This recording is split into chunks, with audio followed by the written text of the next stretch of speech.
Alô, Baixada Santista, Sem Reação, chegando pela sua TV Com. Um prazer muito grande em contar com a sua audiência nesta quarta-feira, ao vivo, direto aqui dos estúdios da TV Com. Dizem as más línguas que acabaram os estoques de Lexotan, Rivotril, nos arredores do Congresso Nacional, com a tão comentada lista do Janot, com os nomes de políticos, outros nomes, né? Mas naturalmente que os políticos acabaram ficando mais suscetíveis, né, às críticas.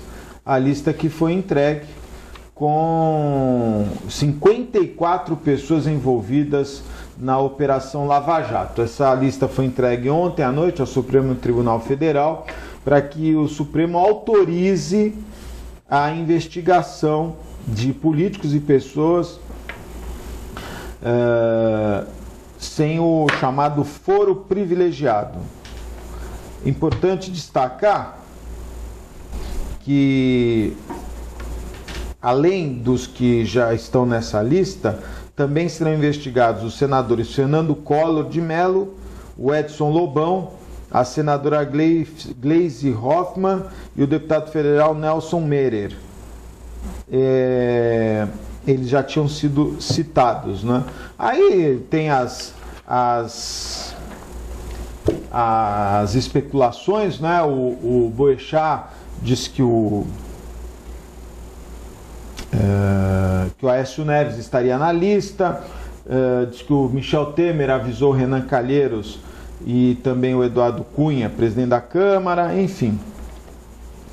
Importante é a investigação e saber exatamente quem, o que, quando, por quê, e aí nós vamos ter mais informações sobre isso. Eu queria mandar um abraço para o Cláudio Luiz Silva, lá de São Vicente. Ele criou e lançou um projeto chamado Capitão do Mar. Teve início na semana passada, lá em São Vicente, na Praia do Gonzaguinha, em frente à rua Benedito Calixto, próximo do supermercado Extra.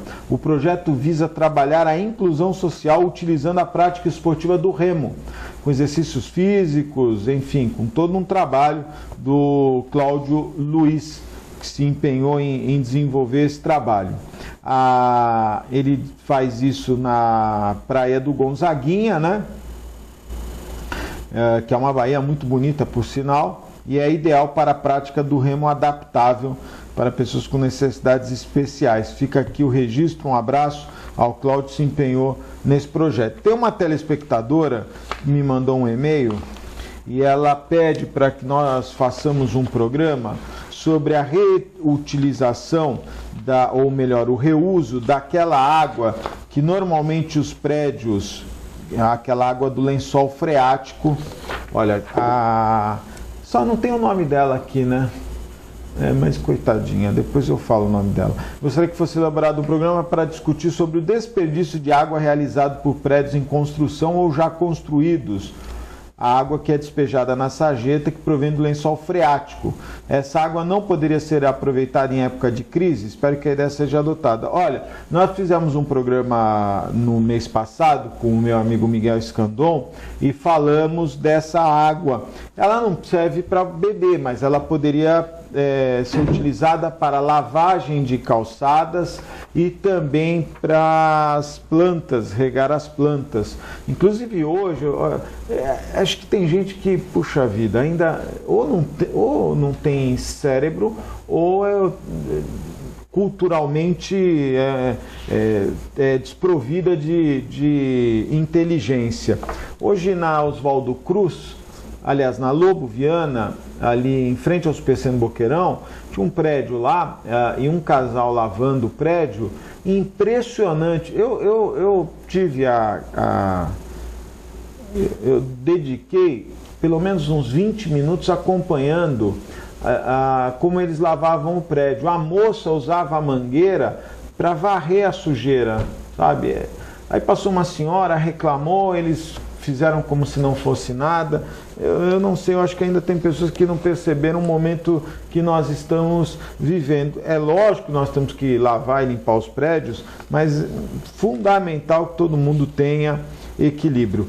O programa de hoje conta com a presença do reverendo Milton Ribeiro, da Igreja Presbiteriana Jardim de Oração. Reverendo, boa tarde, obrigado pela participação, viu? Sempre um prazer estar aqui com você, ao seu convite e falando aqui para a nossa comunidade. Muito obrigado.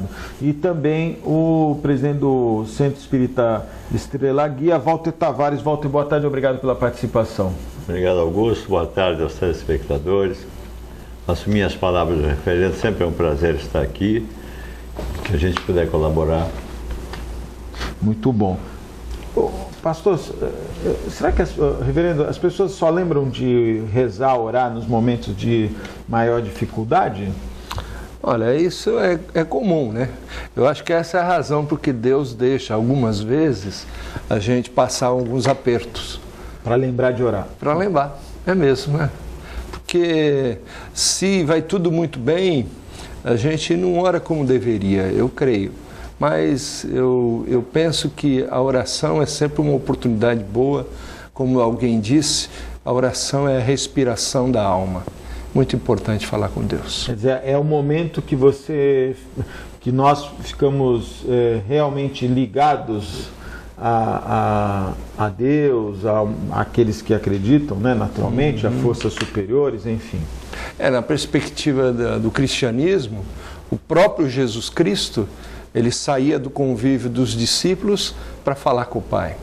Ele deixava e subia no monte, lá no jardim do Getsemane, no último momento, ele saiu e foi orar.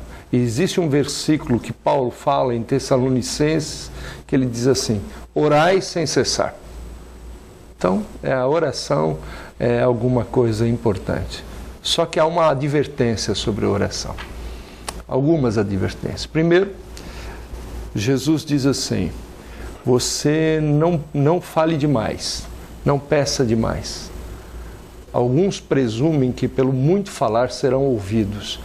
Não é você orar 100 vezes o Pai Nosso que isso vai lhe dar alguma condição de aceitar a Deus, Deus aceitar o seu pedido.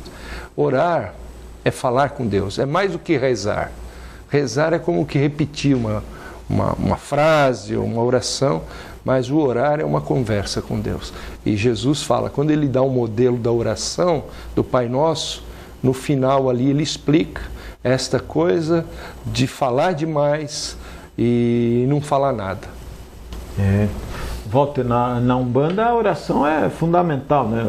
Faz parte de toda a liturgia, né? Porque o catolicismo, o cristianismo, perdão, ele faz parte da Umbanda, né? E nós usamos muito a oração, e a oração básica que Deus nos deixou, que é o Pai Nosso, e acrescentamos a Ave Maria também. Eu acho que a oração é o momento que a gente tem para conversar com Deus, já que todos nós somos filhos de Deus, e a gente não pode se desconectar do sagrado.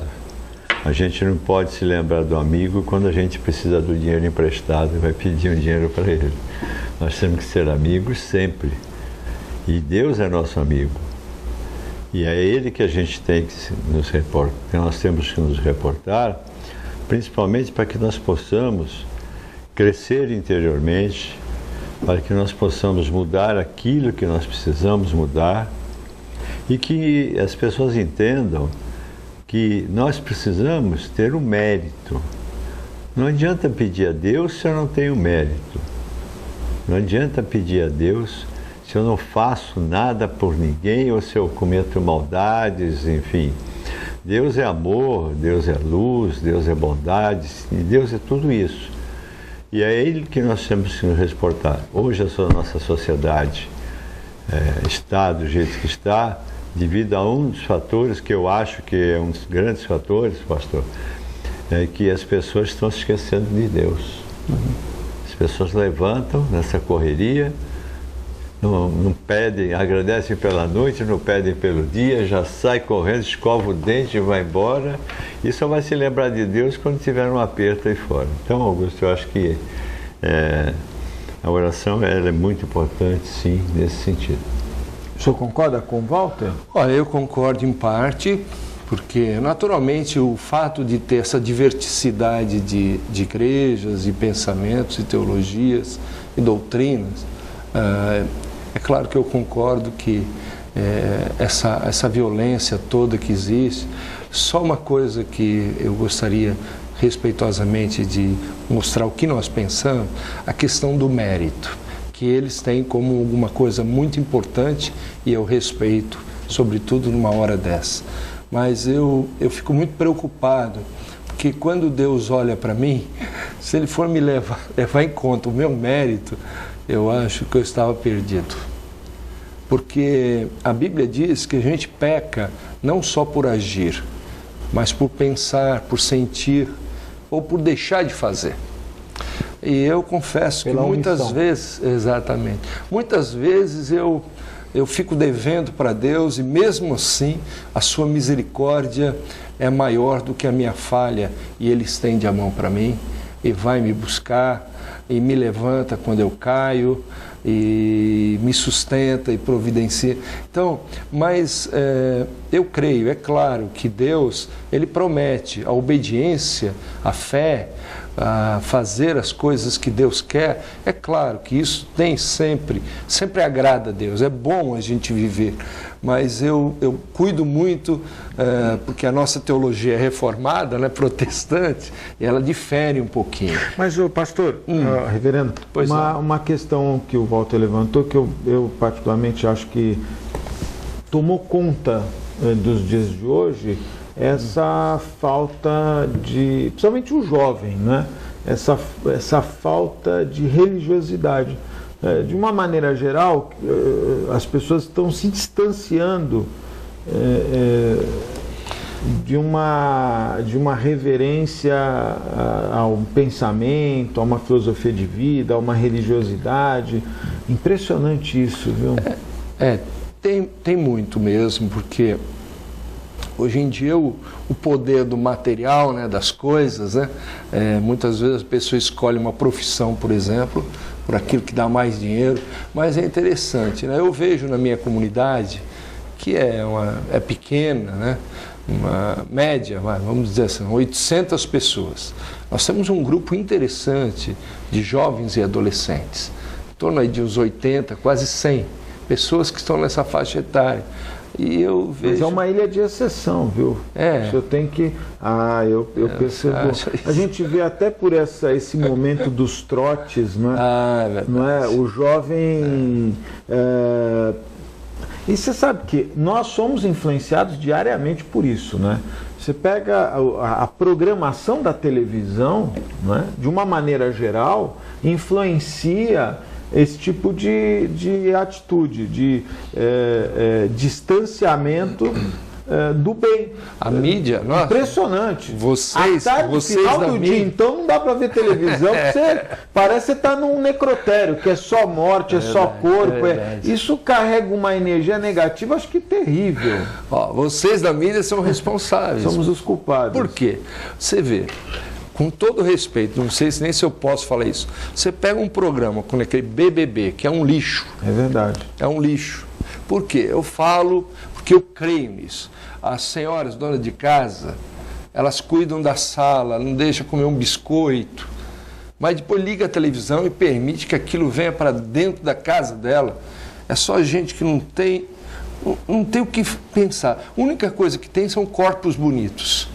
Mas o coração é feio, a alma feia, gente que só está pensando em passar rasteira no outro, Então, isso tudo vai influenciando a nossa moçada. Mas nós estamos voltando ao passado, porque no passado você tinha o Circo dos Horrores, onde as pessoas pagavam para ver o corcunda, para ver as deficiências do ser humano, deficiências físicas, as aberrações.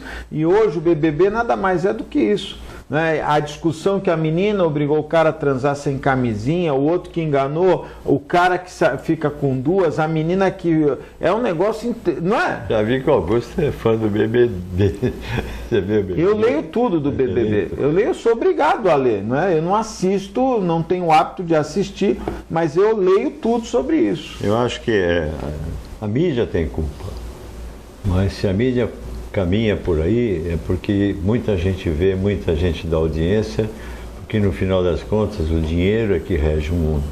O Ibope, a audiência, é que eles seguem o que o povo quer ver também, né? É verdade. Mas infelizmente o povo gosta disso. Ele gosta de ver. E o pior de tudo isso, nós estamos criando uma geração de jovens, de uma sociedade como um todo, em que a morte ela é uma coisa banal. A morte não existe mais. Uma morte encobre a outra, encobre a outra, encobre a outra, e a morte está se tornando banal. Isso é um grande perigo, porque eu acho que a gente, cada um faça a sua parte. Walter, mais do que a morte, os motivos que levam à morte, né? Sim. Quando, lá no Velho Testamento, permita-me citar aqui, eles falam que tem aquela lei de Talião, que é até anterior ao Moisés e aquele povo todo, olho por olho, dente por dente. Muitas vezes as pessoas falam, está voltando assim. Não, eu acho que é pré-olho por olho, dente por dente. A lei olho por olho, dente por dente, ela nasceu quando Deus percebeu que alguém pisava no pé, ele matava. Alguém empurrava, ele cortava a cabeça dele e do filho. Aí Deus vem, intervém na história do homem e fala, alguém pisou no seu pé, você pode pisar no pé dele. Furou um olho, fura um olho. Por quê? Quando o cara furava um olho, ele cortava a cabeça dele, da filha e tal. Então ela veio, foi boa a lei. Aí depois que vem Jesus. Então, num primeiro momento, a lei olho por olho, dente por dente, e hoje nós estamos vivendo aquele período anterior. O cara mexe com a namorada do outro, tal, ele levanta, anda. No meu tempo, o máximo que se fazia na minha juventude era o cara dava uma pedrada. Quando ouvia falar que um cara tinha um canivete, era um absurdo. Mas hoje não, o cara levanta, dá 2 tiros no outro. É verdade. Por uma bobagem. No trânsito. O trânsito está... Vivemos tempos difíceis, né? A igreja tem a sua culpa, não é só a mídia, né? Porque eu acho que a igreja ela tem a sua responsabilidade, os religiosos, porque nós temos que ser exemplo.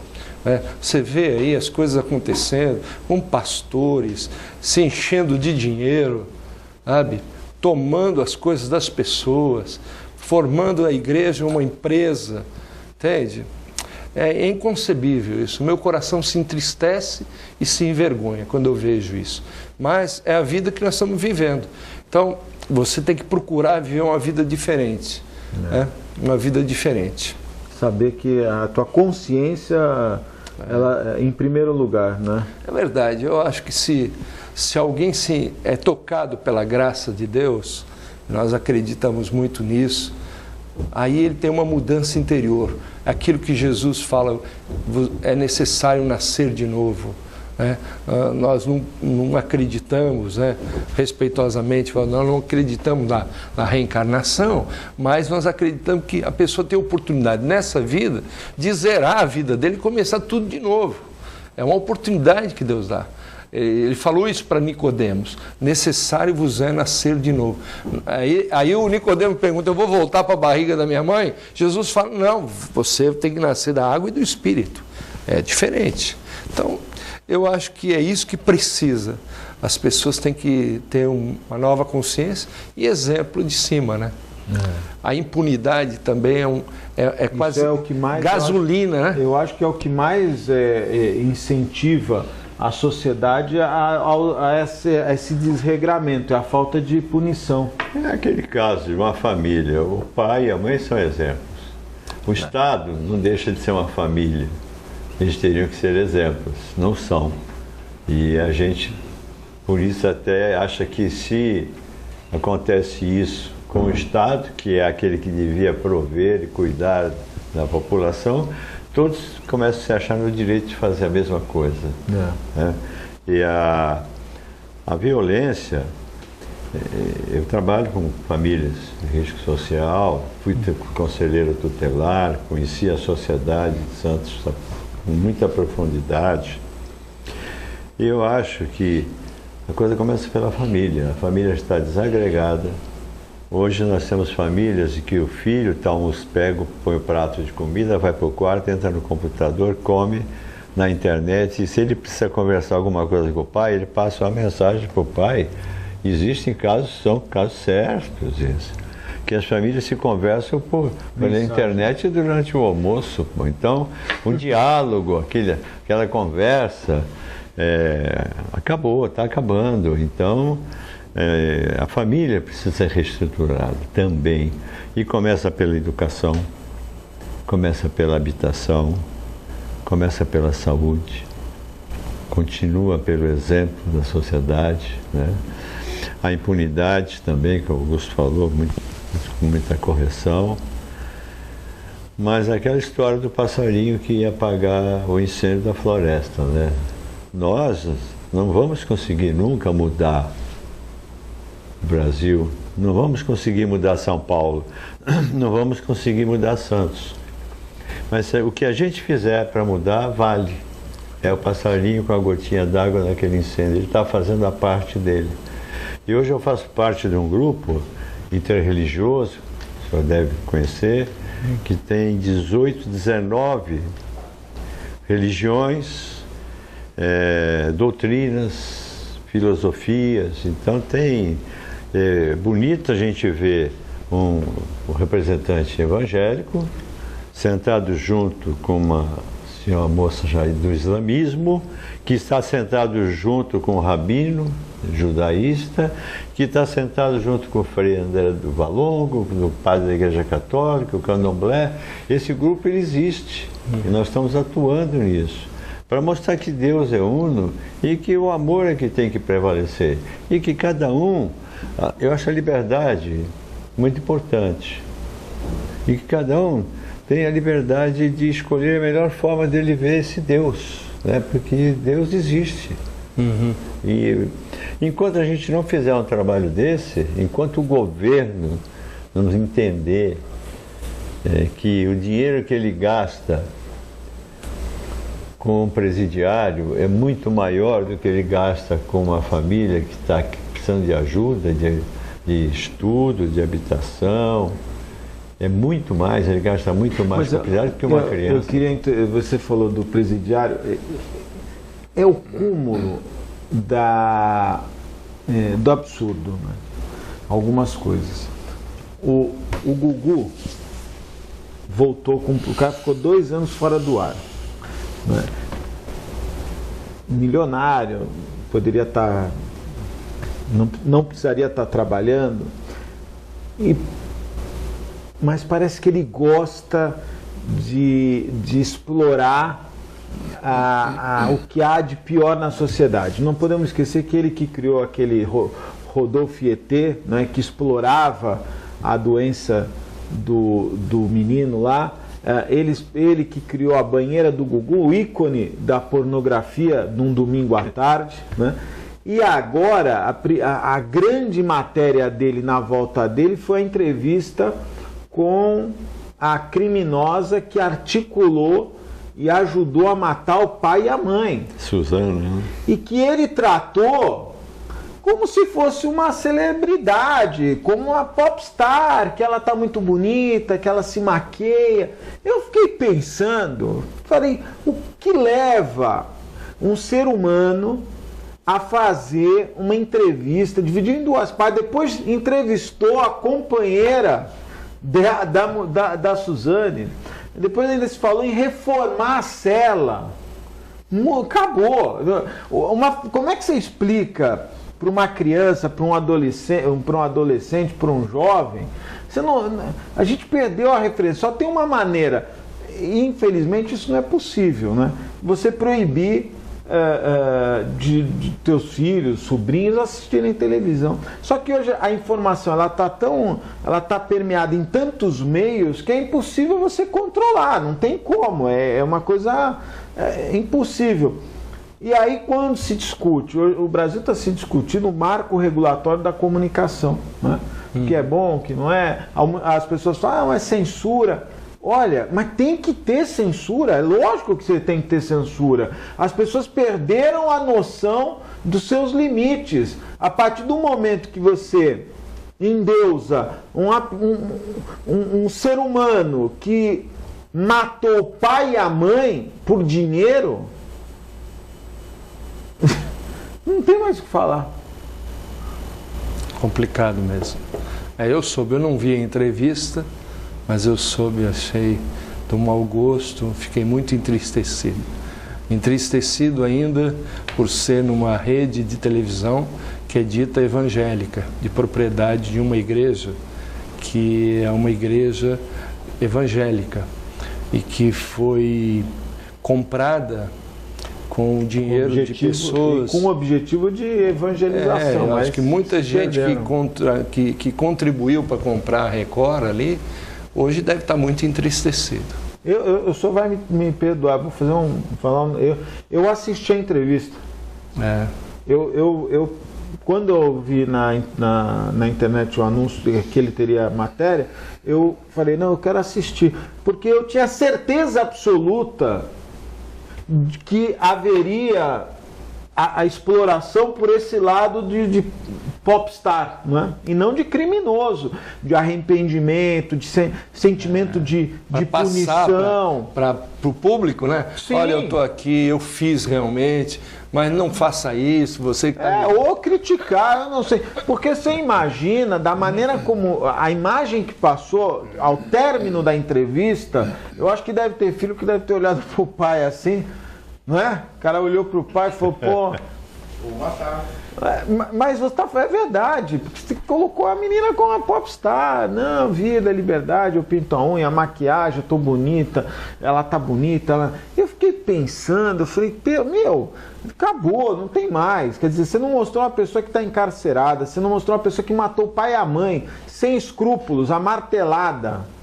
Então, enfim, e aí, ver, lógico, mais triste ainda, não é que é na Record, que é uma igreja, é uma emissora evangélica, mas ver numa emissora aberta, que tem um potencial, não é, que poderia estar... E na Globo não é diferente. A Globo também está ali. Se tiver uma tranqueira para mostrar, eles vão querer mostrar a tranqueira, né? Então, infelizmente... o Walter falou da questão da família, os pais perderam um pouco até o controle. O reverendo falou do grupo de jovens, graças a Deus que o senhor tem lá esse grupo de jovens. Como eu disse, uma ilha é uma exceção, porque de maneira geral a gente percebe uma dificuldade em lidar com o jovem. Não sei se o senhor ouve isso, percebe. Isso é natural, né? Natural. Nós já fomos mais jovens, a gente sabe que a gente é contestador e tal. Mas quando existe um propósito, a gente tem que descobrir qual é o nosso propósito nessa vida. Por que nós estamos aqui? Qual é o objetivo de Deus para que a gente esteja vivo? Quando a gente descobre isso, a vida da gente fica mais simples. É verdade. Você caminha nessa direção. É verdade. Nós temos que fazer um breve intervalo. Lembrando que a telespectadora que sugeriu falar sobre o reuso da água do lençol freático é a Maria Júlia. Muito obrigado à Daiane que levantou o tema. E também, nós estamos falando aqui, tem um jovem em Adamantina, ele corre o risco de perder a visão de um olho após um trote violento. Ele tem 18 anos. Os calouros da FAI, Faculdades Adamantinenses Integradas, e uma outra aluna teve as pernas queimadas.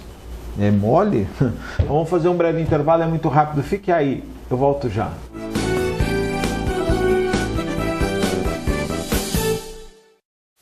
Com o objetivo de atender cada vez melhor, o Plano de Saúde Santa Casa oferece a você e a sua família uma ampla rede de atendimento em Santos, São Vicente, Praia Grande, Cubatão e Guarujá. Além de contar com a melhor equipe médica e multiprofissional do litoral paulista. Plano de Saúde Santa Casa de Santos. O melhor atendimento em plano de saúde. 3226-6200.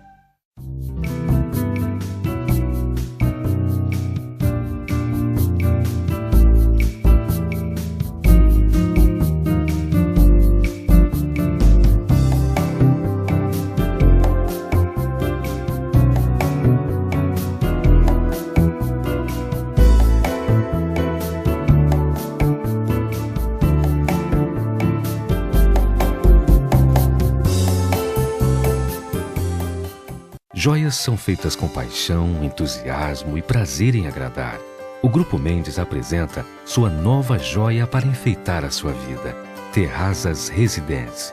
Sofisticação em cada detalhe, surpresa em cada espaço, superação em cada ambiente. Do apartamento ao lazer, a marca da exclusividade Grupo Mendes. Conheça o decorado na ponta da praia. Terrazas Residence. Mais uma paixão em fazer joias do Grupo Mendes. Buffet Maison Vanut, um novo conceito em festa. Requinte e sofisticação no mesmo espaço. Atendemos todos os tipos de eventos, aniversários, casamentos, festas infantis e confraternizações. Venha conhecer nossos ambientes e faça o seu orçamento. Buffet Maison Vanut, Avenida dos Bancários, 42.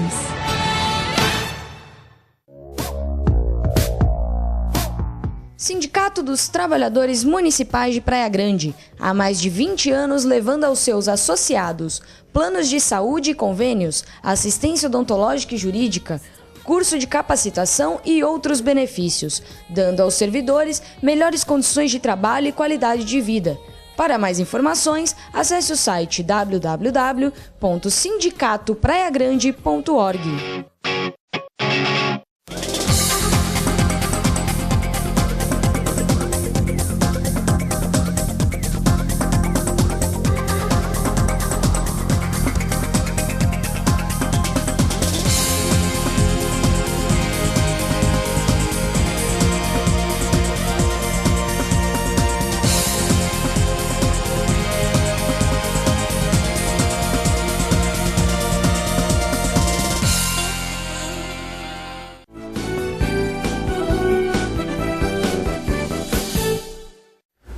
Estamos de volta ao vivo e tem um advogado na Califórnia que está propondo uma lei para matar homossexuais. Um advogado da Califórnia, estado tradicionalmente liberal nos Estados Unidos, apresentou uma proposta de referendo para proibir a homossexualidade, propondo a pena de morte como punição. A proposta, que tem pouquíssimas probabilidades de avançar, precisaria de 360 mil assinaturas, foi apresentada pelo advogado McLaughlin, do escritório do Procurador-Geral da Califórnia na semana passada. Ele é uma proposta extremamente agressiva e homofóbica. Como é o nome lá do maluco lá que é deputado federal? Conte. Não, Conte não, parece com o Conte. Jean Willis. Não, Jean Willis é homossexual. Tem outro lá que é contra Bolsonaro. O Bolsonaro. Se o Bolsonaro descobre isso aí, vai querer propor a mesma lei aqui. Mas sabe, eu acho que ele deve ter caminhado numa... Porque no Velho Testamento, se você olhar o Velho Testamento... O advogado ou o Bolsonaro? O advogado. Você vai ficar... Está escrito isso, reverendo? Olha, a orientação é que é proibido mesmo. Nem com animais, sexo com animais, tudo está previsto. Nem homem com homem como se fosse mulher. Claro, direto.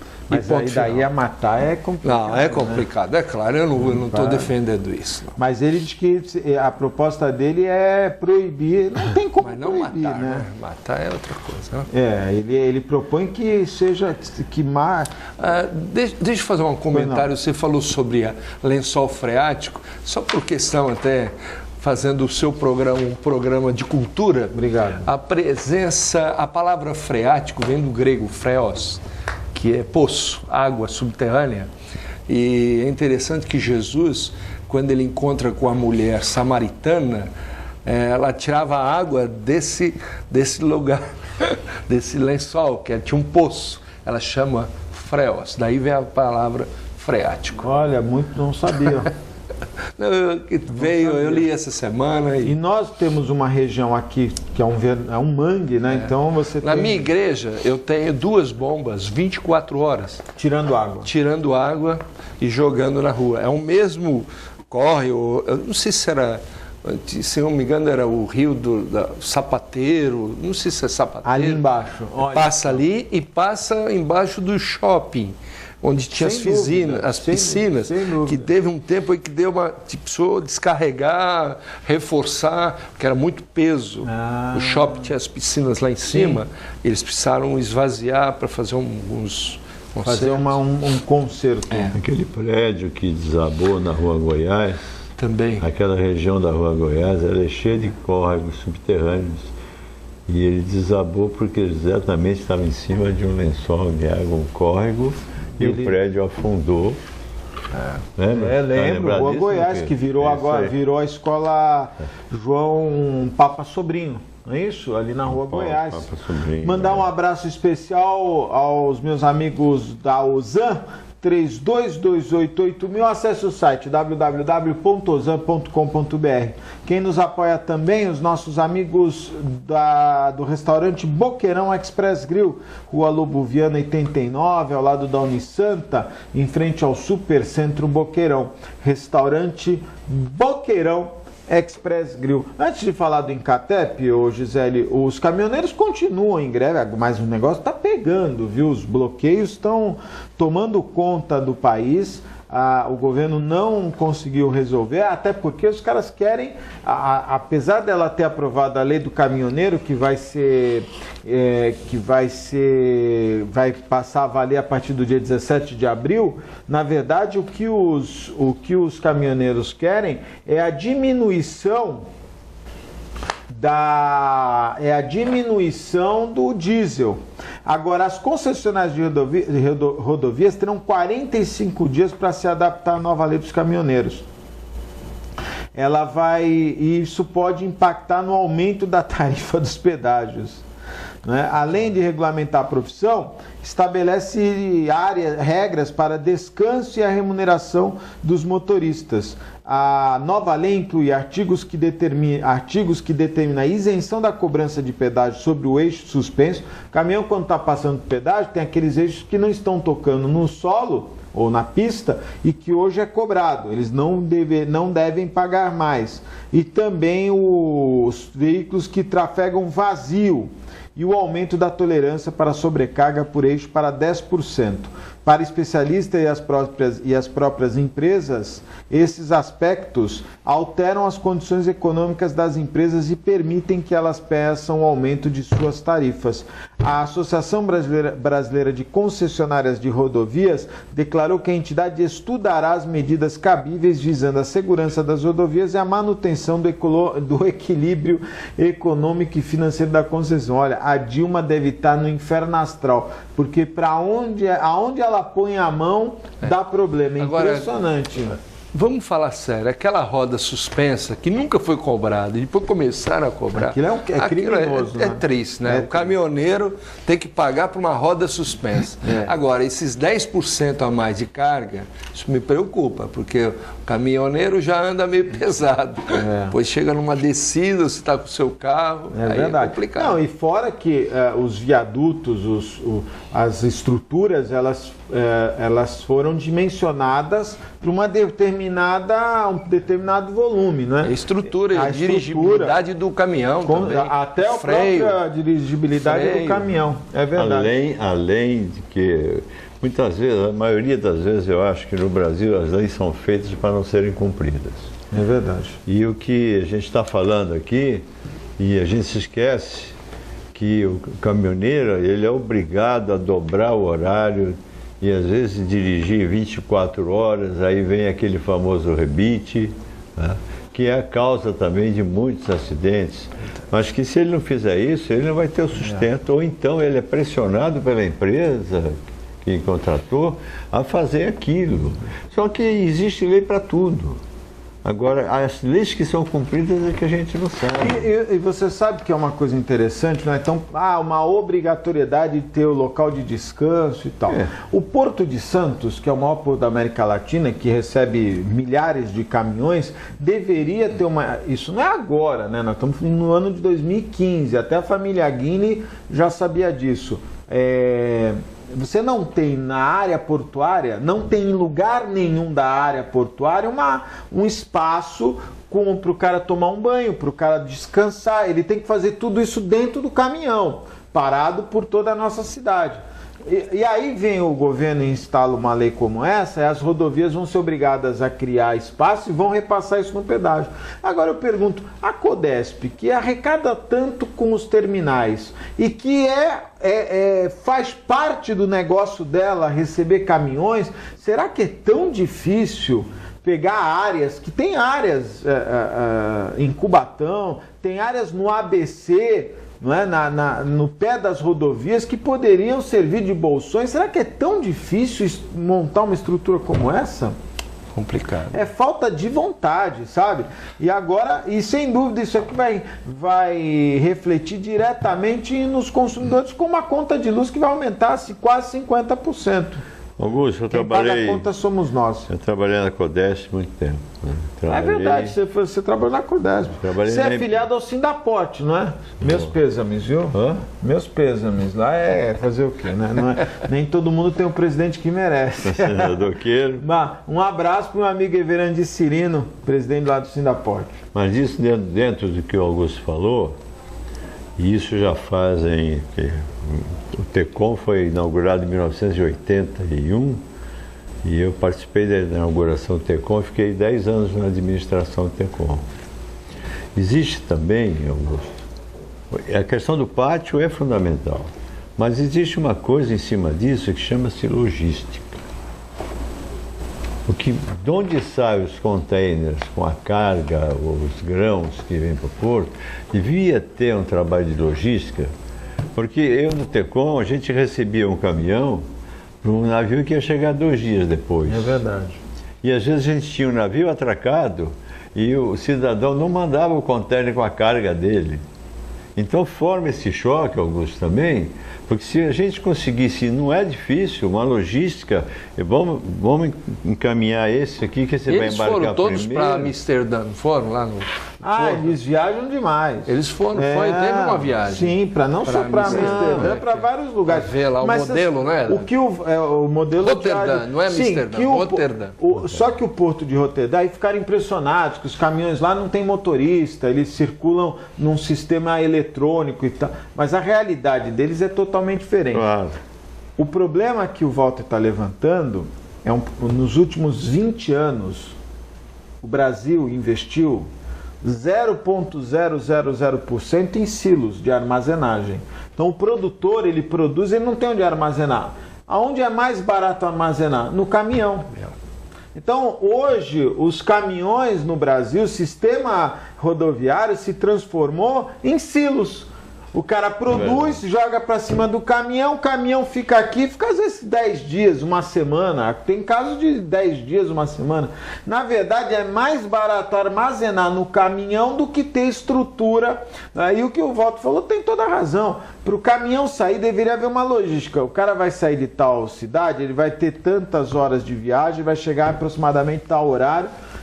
Era só integrar. Infelizmente, para um determinado navio. Sim, para um determinado coisa mais ou para um determinado terminal, né? O terminal vai. Agora, o que eu fico abismado é que entra presidente, sai presidente da Codesp, entra secretário do ministro dos Portos, sai agora o novo ministro dos Portos, deputado federal Edinho Araújo.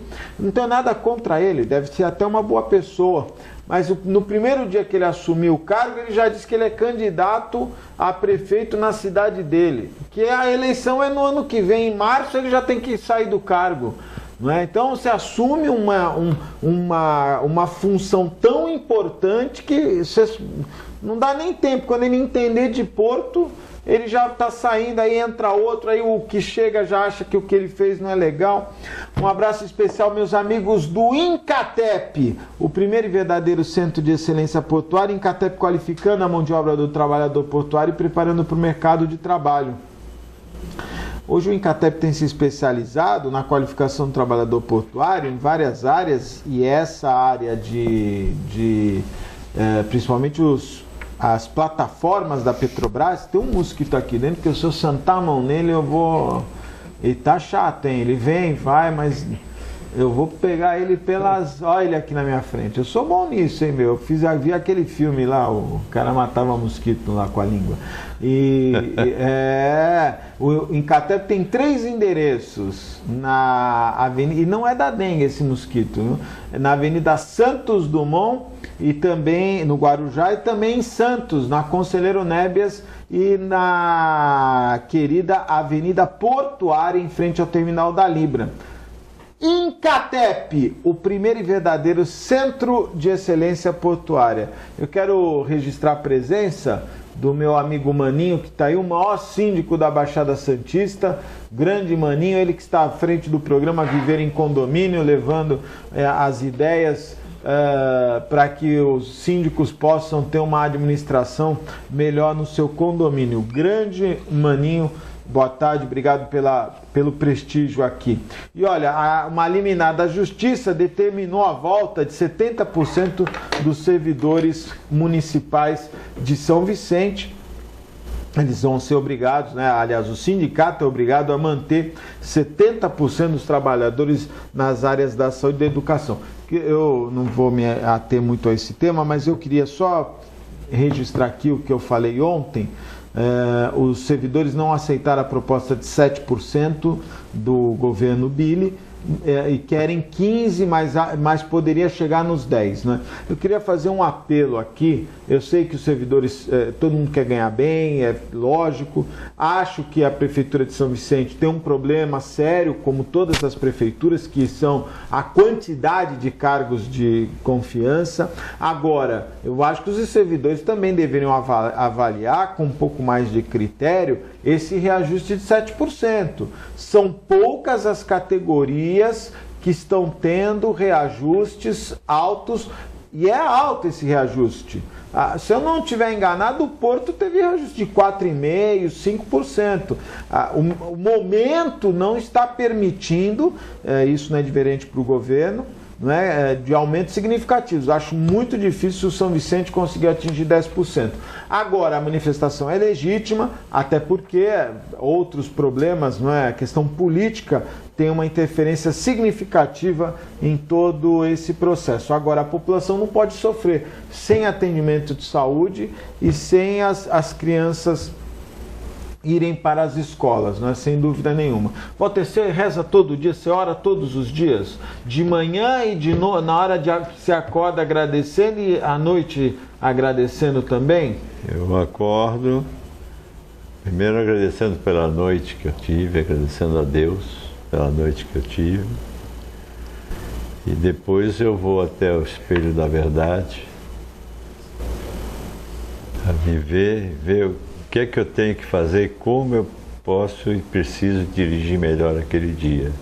Peço a Deus saúde, paz, para que a gente possa errar menos, e aí a gente começa o dia. São poucos minutos, pastor, mas a gente às vezes fica 2 horas vendo uma porcaria de um programa horrível, ou então aquelas mulheres que põem silicone que são deformadas. Se você olhar assim, aquilo ali não é um ser humano. A gente perde tanto tempo com aquilo e a gente esquece de separar alguns minutos, que nem o senhor falou, não precisa ficar rezando toda hora, não. Reze com o coração, reze com a alma. Peça assim, que a gente erre menos, que a gente tenha um dia com muita proteção, e aí a gente sai para o nosso dia.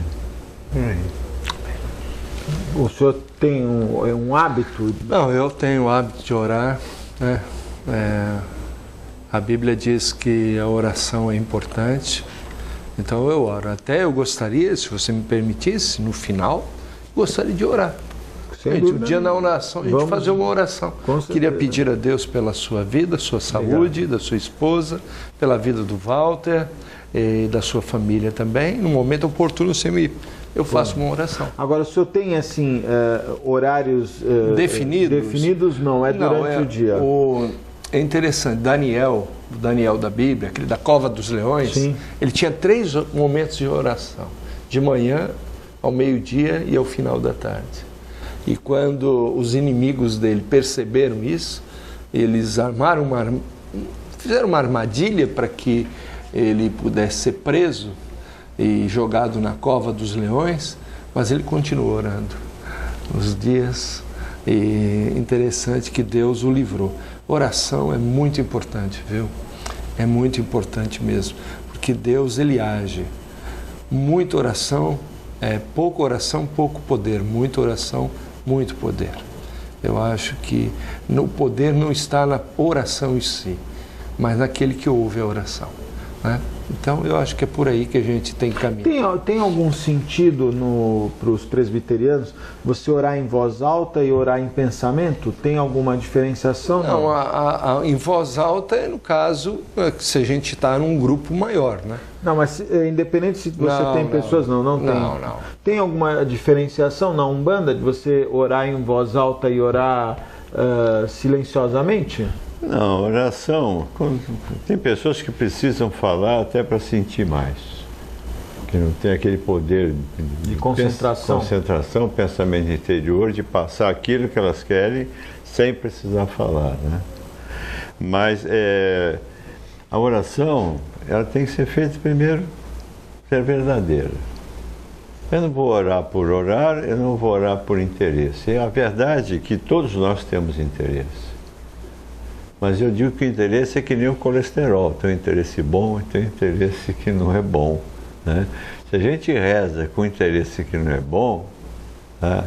É um diferencial muito grande daquele que reza por amor a Deus, saindo da oração da sua alma. E a gente tem que pedir uma coisa que não existe, está acabando, que é um pouco de paz, um pouco de respeito. Nós não temos muito respeito, como o Augusto falou, no trânsito, no dia a dia, sabe?